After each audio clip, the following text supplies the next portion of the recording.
Good afternoon. It is Tuesday, May 3rd, 2022. Today was our monthly food distribution, and in cooperation with Caring Ministries and our friend, Pastor Rudy Gutierrez of Iglesia Bautista Cristo Bien, we distributed 72 boxes of food to an estimated 38 families, representing an estimated 134 people. We appreciate our helpers and volunteers that make this ministry possible. Today we want to look at Proverbs chapter 10, verses 20 to 32. And again, I'll be reading from the New Living Translation, second edition.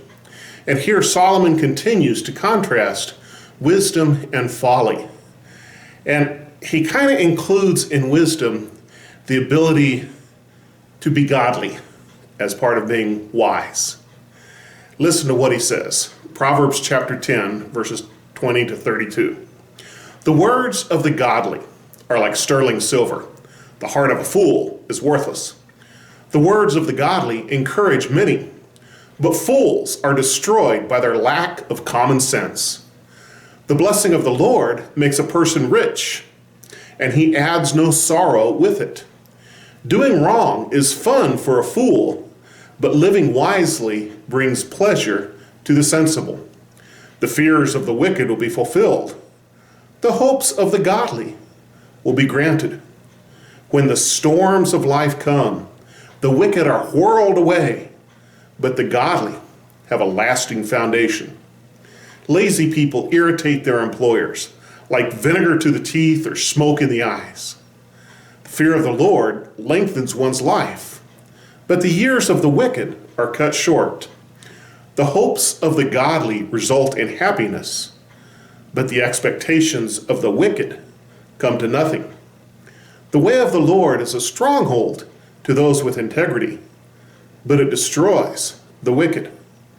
The godly will never be disturbed, but the wicked will be removed from the land. The mouth of the godly person gives wise advice, but the tongue that deceives will be cut off. The lips of the godly speak helpful words, but the mouth of the wicked speaks perverse words.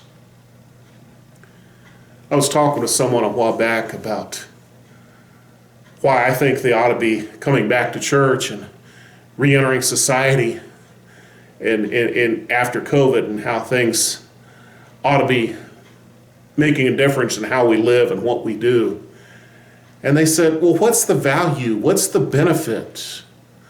What do I get out of being a part of God's people and doing the things God wants me to do? I've been happy just hiding out at my house and avoiding people and not having to interact with everyone.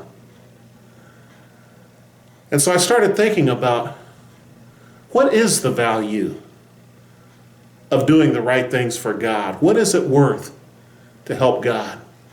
And just from this passage, here are the things that are the benefit of following godly wisdom.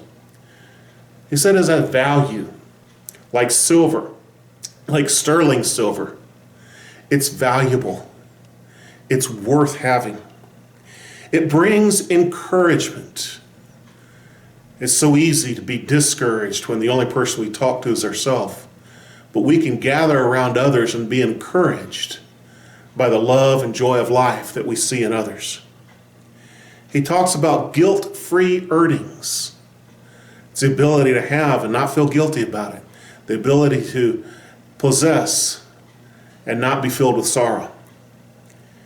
He speaks of pleasure, of finding good, godly pleasure in doing the right thing. He mentions the realization of hope.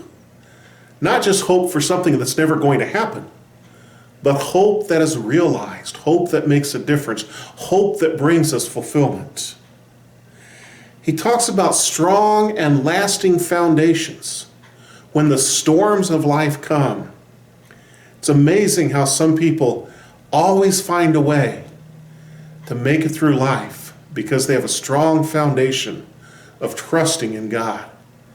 And others, their foundations are like shifting sand, and every storm blows them apart and blows them away. He mentions the benefit of a longer life. and of finding happiness when we do. We try lots of things to extend our lives.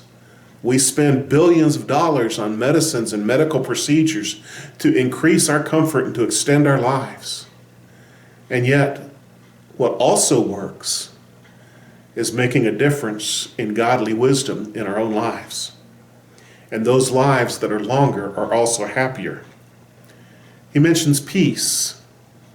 Peace with God, peace with ourselves, peace with others.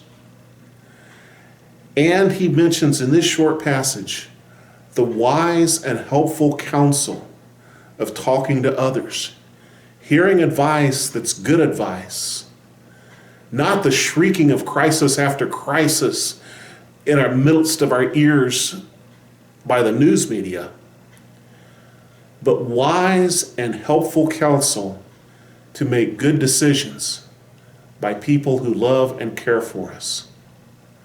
There are some beautiful benefits to trusting in God, to following God, to making choices to live God's way. And it is beautiful and strengthening and encouraging and helpful to choose to live God's way instead of always demanding your own. May we make good choices this week. God bless you.